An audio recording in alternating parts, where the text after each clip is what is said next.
You were never told the difference. You were taught to save, to work hard, to wait your turn, to trust the market, to follow the rules. But there are other rules, older rules, quieter rules, rules written in the silence of marble rooms, by men whose names you will never know. They do not chase money. Money chases them. They do not work for wealth. Wealth works for them, and every law they live by they have hidden from you. Tonight you are going to see 9 of them. They come from the mind of one man, a man who told the truth about power 5 centuries ago and was hated for it ever since. His name was Niccolo Machiavelli, and if you finish this video, you can never go back to thinking like the herd. Machiavelli was not a villain. He was a witness. He watched princes rise and fall. He watched empires bought and sold. He watched the quiet men in the back rooms move kingdoms with a whisper, while the loud men on the streets fought over scraps. And then he wrote it all down. What he discovered was simple.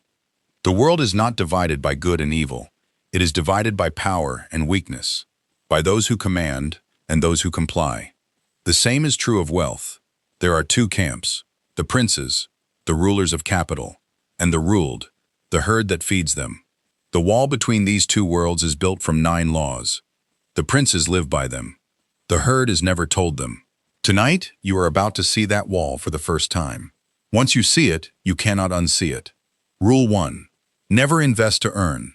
Invest to own. The herd is taught to chase returns. 5%, 10%, 20% if they are lucky. They count their gains in numbers on a screen, and they call themselves investors. They are not investors. They are renters. A return is something you collect. Ownership is something you control. The prince does not ask, "How much will this pay me?" He asks, "What does this give me power over?" A share is not a ticket to profit. It is a piece of a kingdom. The man who owns the building does not fear the rent. The man who owns the company does not fear the wage. The man who owns the land does not fear the storm. You were taught to earn. You must learn to own. Because earnings end the moment you stop. Ownership feeds your sons. The herd rents the world. The prince inherits it. Rule 2. Time is the only currency the elite respect. The herd sells its hours. 40 a week, 50, 60. They trade the one thing that cannot be replaced for a number that can be printed. The prince does the opposite. He buys other men's hours. He buys their labor. He buys their attention. He buys the assets that those hours built. And then he buys his own time back, piece by piece, until no man owns a minute of him. Look at any rich man and you will see it. He is not richer because he works harder. He is richer because his time is no longer for sale. Every hour you trade for money is an hour the prince spends compounding. You were told to work hard. The prince works once and is paid forever. The herd counts in dollars. The prince counts in decades. That is the gap. Rule 3. The crowd is always the exit liquidity. When the masses rush in, the princes are already walking out. You have seen it. The headlines scream. The neighbors brag. The taxi driver gives you a stock tip. Everyone is winning. Everyone is rich. Everyone is in. That is the bell at the top. Because someone has to be on the other side of every trade. When the herd is buying, someone is selling. And the seller is always the man who got in years before the noise began. The prince does not arrive at the party. He owns the building the party is held in. And when the music gets loud enough, he quietly hands the keys to the drunkest man in the room. Euphoria is not a feeling. It is a warning. If everyone around you agrees the trade is obvious, you are not the buyer. You are the exit. Rule 4. Fear is a discount. Panic is a sale. When blood is in the streets, the herd runs. They sell at the bottom. They lock in losses. They swear off the market forever. They tell their children to never make the same mistake. The prince walks in calmly and buys the street itself. He does not buy because he is brave. He buys because he has prepared. While the herd was celebrating in the good years, he was building dry powder for this exact moment. Every great fortune in history was built in someone else's crisis. The wars, the crashes, the panics, the pandemics. These are not endings. They are doors, and the prince keeps the key in his pocket at all times. You were taught to fear red days. You must learn to hunt them, because the discount of a generation only comes when the herd is screaming. The prince hears the scream and smiles. Rule 5. Debt is a weapon. Learn which end to hold. The poor are crushed by debt. The rich are carried by it. It is the same blade. The grip is everything. The herd borrows to consume. A car, a vacation, a wedding, a screen. Every loan they take buys something that loses value the moment it is touched.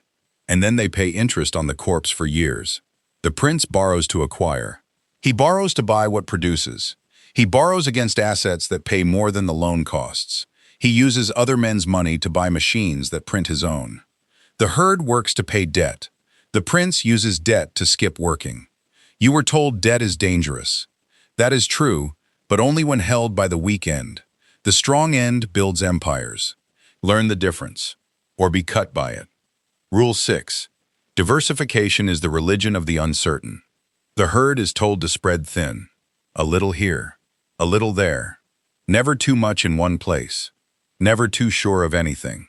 It feels safe. It is sold as wisdom. It is neither. Diversification is what you do when you do not know. The prince does not spread. He concentrates. He studies one thing until he understands it deeper than 99 men out of 100. And then he places his capital with conviction. Every great fortune in history was built on concentration. Every modest one was built on spreading. This is not a call to be reckless. It is a call to be educated. The herd diversifies because it is afraid of being wrong. The prince concentrates because he has done the work to not be. Safety is for those who cannot study.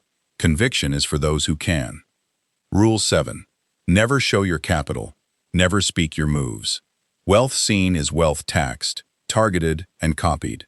The herd brags. They post the car. They flash the watch. They announce the trade. They want the world to know they are winning, because the winning feels less real if no one watches. The prince does the opposite. He hides. The richest men you will ever meet look like nothing. They drive nothing. They wear nothing. They say nothing. Their wealth lives in places you cannot see, structured by men you will never meet, behind names that are not theirs. Why? Because attention is a tax. Every eye on your money is a hand reaching for it. Family, friends, strangers, governments, thieves. Silence is the first vault. The man who tells you what he owns less than he says. The man who says nothing owns more than you can imagine. Speak less, hold more. Rule 8. Income is bait. Assets are the trap. The herd is hunted by income. A salary keeps you fed. A raise keeps you obedient. A bonus keeps you grateful. Every paycheck is a leash dressed as a reward. The better it gets, the tighter it holds. Because income that stops the moment you stop is not freedom. It is a longer chain. The prince builds traps instead. Quiet ones. Patient ones. He plants assets that feed him whether he wakes up or not. A share. A building. A royalty. A business that runs without his hands. While he sleeps, the trap fills. While he travels, the trap fills. While he ages, the trap deepens. You were taught to chase the next paycheck. You must learn to build the next asset. One feeds you today.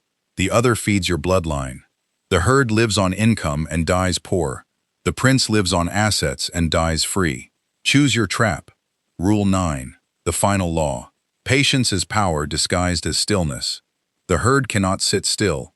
They need the trade. They need the move. They need the dopamine of doing something. Anything.